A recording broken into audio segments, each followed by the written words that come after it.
"You were just my backup plan in case he flaked," she said without shame. So I quietly cut all contact, blocked her, and vanished. A year later, she saw me with the woman who chose me first and realized too late what she lost. Hey viewers, before we move on to the video, please make sure to subscribe to the channel and hit the like button if you want to see more stories like this. Thanks. I used to think love was about showing up, being consistent, doing the little things right even when no one noticed. I thought that if you were loyal, supportive, and emotionally available, you'd eventually be valued for it. That was before Jess. I met Jess at a mutual friend's birthday dinner. She was sitting across from me, red lipstick, sarcastic smile, and a look like she'd already decided she was too good for the room. I wasn't her type, not at first. She told me later she usually went for edgy guys, whatever that meant. But I was steady.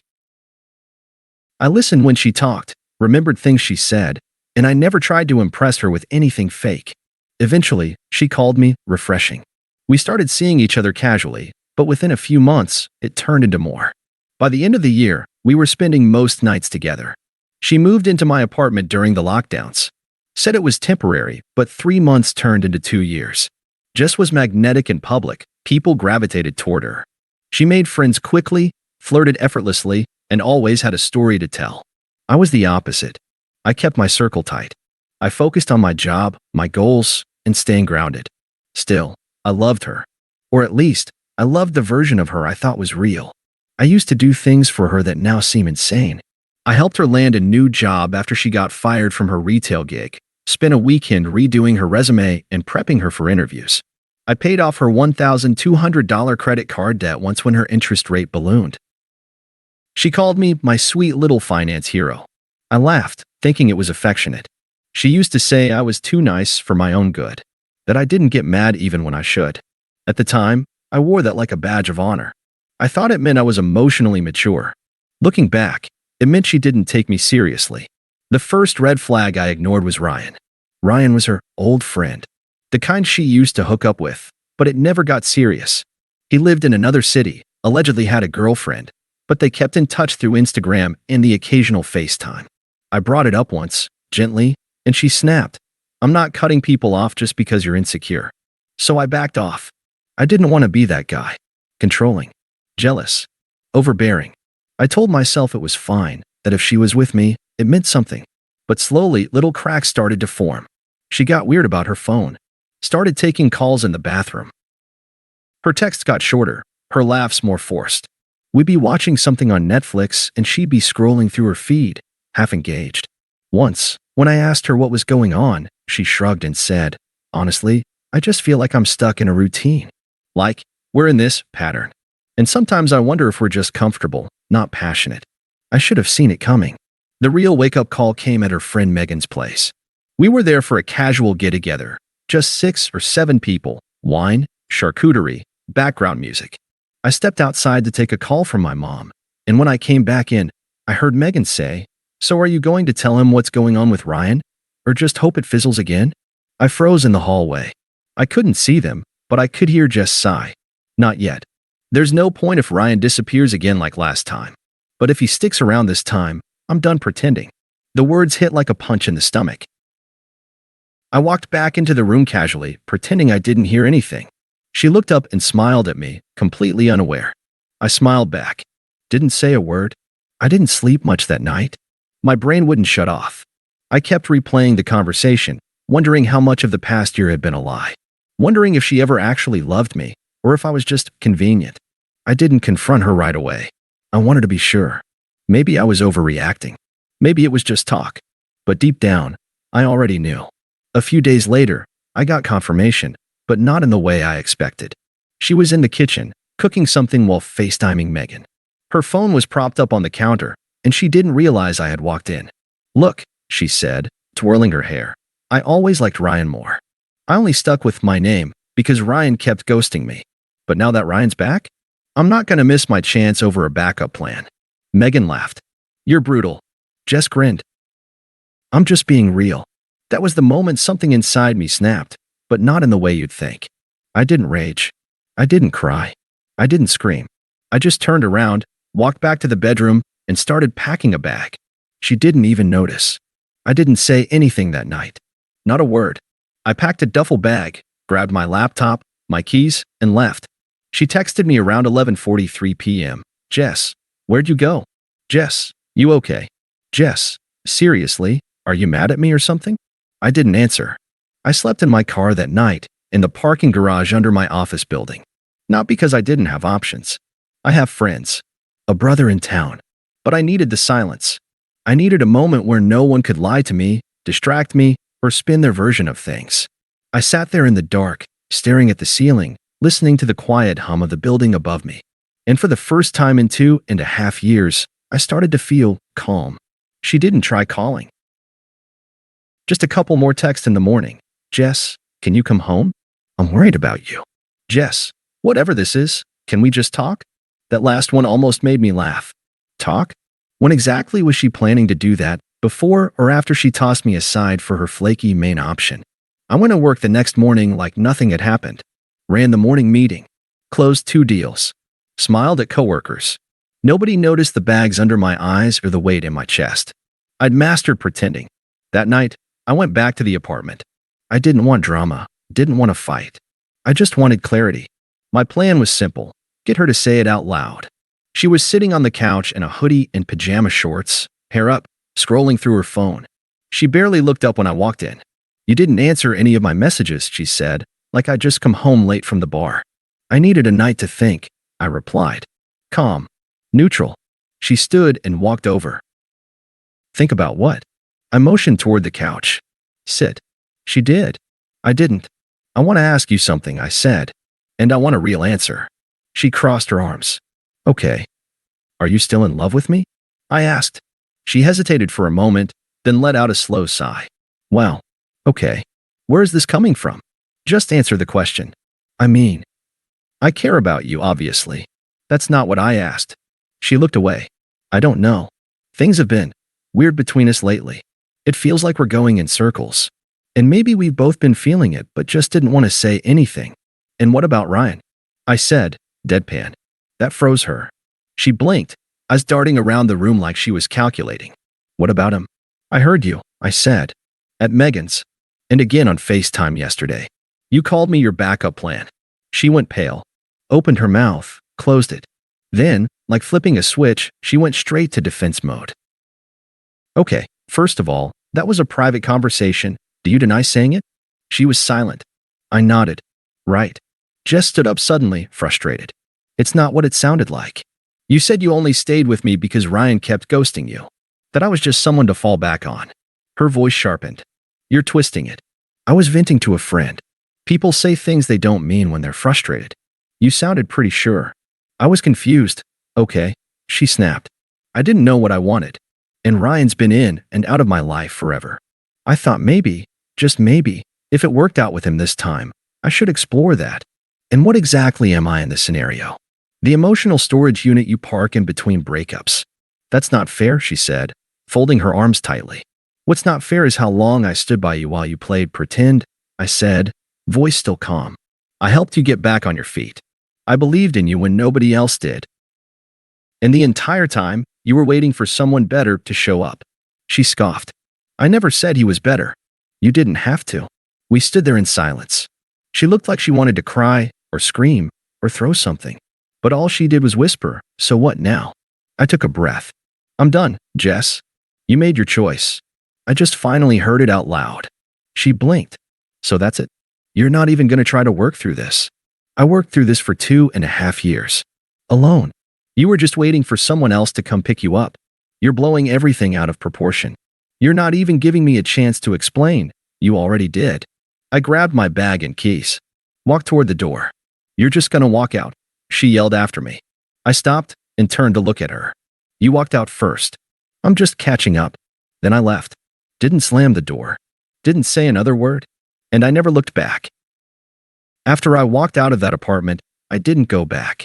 Not for a conversation, not for closure, not even for the stuff I left behind, a few shirts, a set of headphones, some old books. She could keep it all. I didn't want a single thing that reminded me of her. I blocked her number, deleted our chats, muted her on every platform. I didn't make some grand announcement. I didn't post some dramatic caption about moving on. I just went dark. I vanished from her life as if I'd never been in it. And that's when it hit her. The first email came 3 days later. Subject: can we please talk? Body: I know you're hurt. I made mistakes. I panicked. But I never stopped caring about you.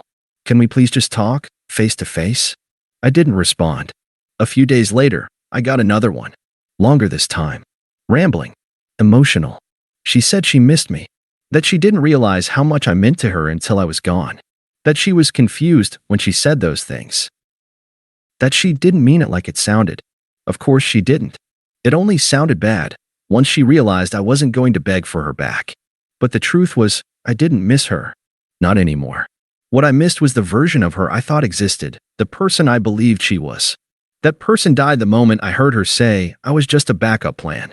The silence that followed became my therapy. At first, it was hard. I'd have moments in the middle of the night where I'd wonder if maybe I overreacted. If maybe I should have fought harder. But those thoughts didn't last long. Because every time I started to waver, I'd remember her exact words. I only stuck with him because Ryan kept ghosting me. It wasn't a mistake. It was a decision. A cold, calculated choice to string me along while she waited for someone she liked more. So I did what she never expected. I built a life without her in it. I started going to the gym consistently. Not out of spite, but because I finally had the mental space to focus on myself. I spent weekends with friends I'd neglected during the relationship. I picked up hobbies again: photography, hiking, things that brought me peace. I started sleeping better, eating better, thinking clearer. One night, about a month later, I got a text from her best friend Megan. Megan: hey, just wanted to say I'm really sorry about what happened. I didn't know she was being that shady. Hope you're doing okay. I never replied. But that was the first sign her little support network was starting to unravel. Then came the second. I ran into a mutual friend of ours at a birthday party. We hadn't seen each other in months, and he looked uncomfortable when he brought her up. Yeah, Jess and Ryan didn't really work out, he said. Apparently, he dipped after like 2 months. Blocked her, I think. I just nodded. Sorry to hear that. I wasn't. Turns out, Ryan had done what he always did. He got bored. Moved on. Ghosted her the moment she started getting emotionally attached. Exactly what she did to me, only faster. Poetic. That same night, I met someone. Emma. She was nothing like Jess, not loud, not flirty, not the center of every room. She was soft-spoken, grounded, and didn't play games. We talked for an hour straight without checking our phones once. She asked questions, actually listened, and didn't try to impress me. She was just real. We exchanged numbers, and for the first time in months, I felt something that wasn't anger or regret. I felt peace. Emma and I took things slow. I told her up front that I'd been through some things, and she didn't flinch. She didn't ask me to explain everything right away. She just let me be myself, no performance, no pretending. It wasn't some whirlwind rebound. It was calm, easy, honest. And it made me realize how exhausting it had been to constantly prove my worth to someone who was always waiting for someone better. A few weeks after I started seeing Emma, I got another email from Jess. This one was different. Subject: I get it now. Body: I know you probably won't read this, and I don't blame you. But I just want you to know I get it now. I messed up something real because I was chasing something that never existed. I thought Ryan was what I wanted. Turns out he was never capable of loving anyone. And now I've lost the one person who actually showed up for me. You didn't deserve how I treated you. I'm sorry. There it was. The apology. But it didn't land the way she thought it would. Because by then, I didn't need it. I'd already healed. Already moved on. Already realized that people who truly love you don't make you feel like a backup. They choose you first and always. I didn't respond. She'd used her words before to manipulate, to cover up, to justify. Now, her words were powerless. I didn't need them. I had something better. I had peace. About 2 months after Jess's last email, her name popped up again, but not in my inbox. This time, it was on my phone. An unknown number, but the message made it obvious. Hey, I know I'm probably the last person you want to hear from, but I just wanted to say I'm really happy for you. I saw some photos of you, and that girl, she seems sweet. You look really good. I didn't respond. An hour later, another one came through. I've been thinking a lot lately about us. About how I ruined something solid because I was chasing some fantasy. I don't expect anything. Just If you ever want to talk, I'd really like that. Still no response. She followed up the next day with a picture. A selfie. No words, just her looking into the camera with that same forced pout she used to post on Instagram. Blocked. I figured that would be it. But Jess was never good at taking a hint, especially when she felt the power slipping. Soon, her friends started showing up in my inbox. Megan, hey, I know things got messy, but she's really not doing well. I've never seen her like this.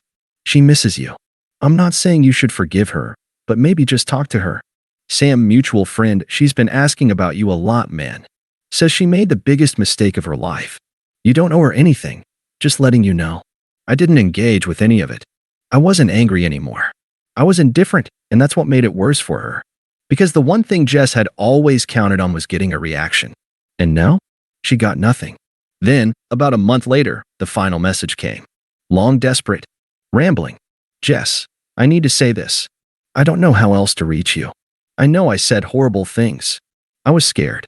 Ryan was always this fantasy in my head, and I clung to it because I thought I didn't deserve the kind of love you gave me. I've been in therapy. I'm trying to understand why I sabotaged something so good. I still remember how you used to hold me when I was anxious. How you made coffee for me in the mornings. How you picked me up at 3 a.m. when I locked my keys in the car. Nobody's ever treated me like that. And now you're gone. I get it. I really do. But if there's any chance you consider seeing me again, just for coffee, just to talk, I'd give anything. Please don't hate me. Please don't forget about me. I stared at the screen for a while. Not out of emotion. Just clarity. She didn't miss me. She missed what I gave her. The security. The warmth. The effort. The unconditional patience. She missed being loved without having to earn it. And now that she had to face the emptiness alone, she wanted it back. But I wasn't that man anymore. It had been nearly a year since I walked out of that apartment when I ran into her again. Not by design, fate just has a sense of humor. It was at a mutual friend's engagement party. Emma and I had been dating for about 8 months by then. She wasn't just my girlfriend, she was my peace. Everything Jess never was. We walked into the event hand in hand. Emma looked elegant but understated, classy in a way that didn't try too hard. The kind of woman who made people lean in when she spoke, not because she was loud, but because she didn't need to be. We'd barely been there 5 minutes when I saw Jess. She was at the bar, alone. Her hair was longer, her makeup heavier. She looked tired. Not physically, exactly. Just worn. Like someone who'd been trying too hard for too long and finally stopped pretending she was okay. Her eyes locked onto me. Froze. I nodded politely, nothing more, and turned back to Emma. 15 minutes later, Jess approached. Can I talk to you? She said, eyes flicking nervously between me and Emma. I looked at Emma. She gave a small nod, then wandered toward the dessert table without hesitation. Jess and I stepped just outside onto the patio, away from the noise. The moment the door shut, she exhaled like she'd been holding it in for a year. I wasn't sure you'd even show up, she said. It's our mutual friend's engagement, I said flatly. Why wouldn't I? She nodded. You look different. I am. Just look down. I guess you saw everything I sent. Or maybe you didn't. I don't know. I saw it. Silence stretched for a moment. I messed up, she said finally. I know that sounds small compared to everything I did, but I just want you to know I really did love you. I was just too immature to recognize it when I had it. I nodded. Maybe. Or maybe you just loved the way I made you feel. Not me. She blinked. That hit harder than she expected. I've changed, she said. I've been doing work on myself. I know it doesn't fix what happened, but I just wanted to tell you in person. I needed you to know. I looked out at the street, then back at her. My voice was calm, steady. Jess, you once told your friend that I was your backup plan, that you were only with me until someone better came along. She swallowed. I know. I regret saying that every day. I don't. Because it taught me the most important lesson of my life. Never settle for someone who needs to lose you to value you. She didn't reply. I nodded toward the window, where Emma was laughing with a group of friends. She chose me first, and she never had to compare me to anyone else to know what she had. Jess's eyes followed my gaze. She seems nice. She is. And she's honest. She doesn't need attention from other men to feel worthy.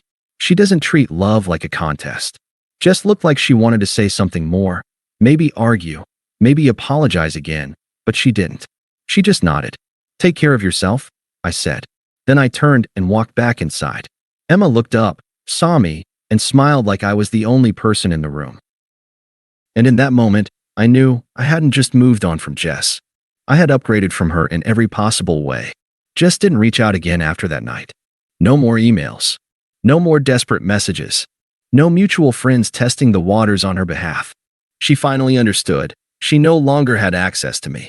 Not just to my time, to my energy, my presence, my care. All the parts of me that she once took for granted. They were gone.